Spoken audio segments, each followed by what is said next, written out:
राधे राधे। मेरे प्यारे भाइयों बहनों माताओं व बंधुओं, संस्कार की बातें चैनल में आपका स्वागत है। बंधुओं, आज मैं आपको बताने जा रही हूँ गंगा दशहरे पर सफलता प्राप्त करने के लिए और धन प्राप्त करने के लिए क्या उपाय किए जाएं।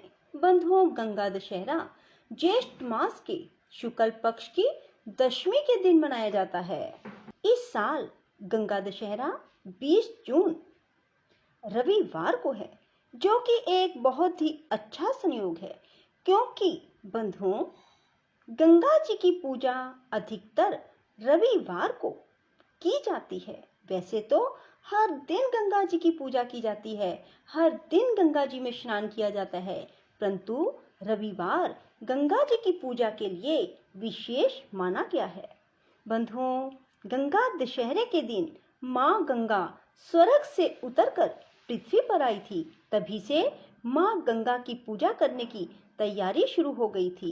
कहा जाता है इस दिन गंगा स्नान और दान करने से सभी मनोकामनाएं पूरी हो जाती हैं। बंधुओं, गंगा दशहरे के दिन धन प्राप्ति के लिए यदि कुछ उपाय किए जाएं तो मनुष्य को कभी भी जीवन में धन की कमी नहीं रहती। बंधुओं, यदि आपने हमारे YouTube चैनल को अब तक सब्सक्राइब नहीं किया तो जरूर करें और बेल आइकन दबाना ना भूलें, ताकि आपको हमारी आने वाली सभी वीडियोस की जानकारी सबसे पहले हो सके। बंधुओं, गंगा दशहरे के दिन गंगा जल नहाने के पानी में मिलाकर स्नान करें।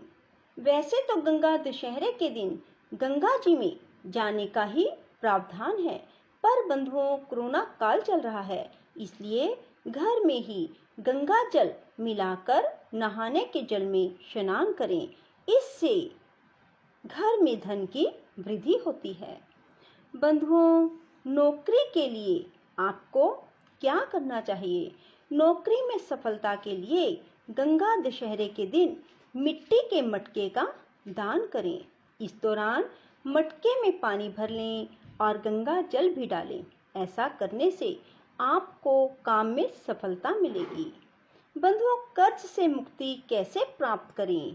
कर्ज से मुक्ति पाने के लिए गंगा दशहरे के दिन अपनी लंबाई के मुताबिक काले धागे को नारियल में लपेटकर पूजा में रखें और शाम को बहते पानी में बहा दें।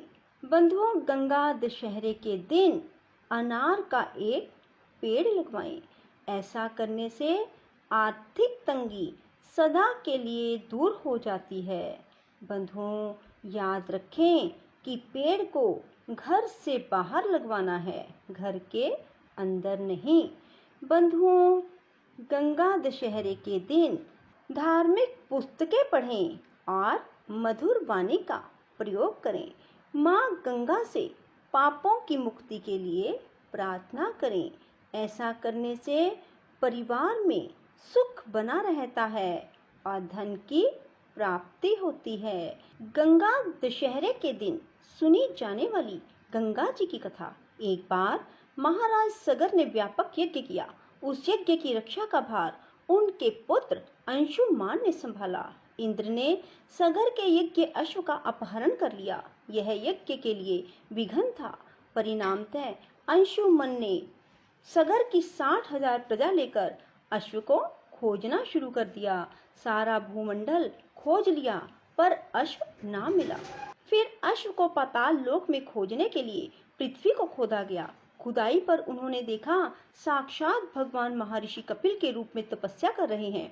उन्हीं के पास महाराज सगर का अश्व घास चर रहा है। प्रजा उन्हें देखकर चोर चोर चिल्लाने लगी। महर्षि कपिल की समाधि टूट गई। ज्यों ही महर्षि ने अपने आग्नेय नेत्र खोले, त्यों ही सारी प्रजा भस्म हो गई।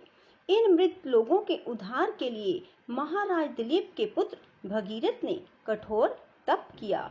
भगीरथ के तप से प्रसन्न होकर ब्रह्मा ने उनसे वर मांगने को कहा। भगीरथ ने गंगा की मांग की। इस पर ब्रह्मा ने कहा, राजन, तुम गंगा का पृथ्वी पर अवतरण तो चाहते हो, परंतु क्या तुमने पृथ्वी से पूछा है कि वह गंगा के भार और वेग को संभाल पाएगी?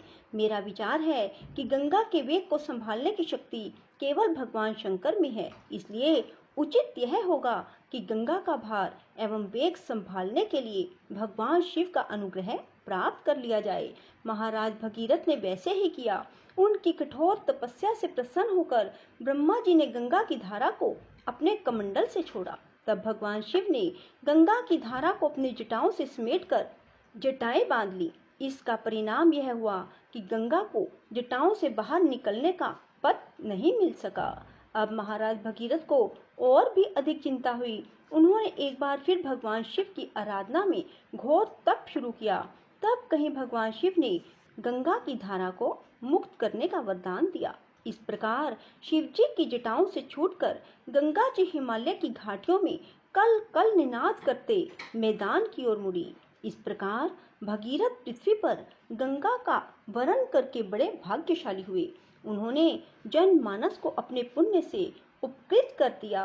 युगों युगों तक बहने वाली गंगा की धारा महाराज भगीरथ की कष्टमयी साधना की गाथा कहती है। गंगा प्राणी मात्र को जीवन दान ही नहीं देती, मुक्ति भी देती है।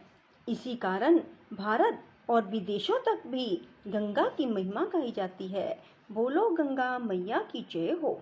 बंधुओं, यदि आपको हमारी ये वीडियो पसंद आए तो इसे लाइक करें और शेयर भी जरूर करें। धन्यवाद।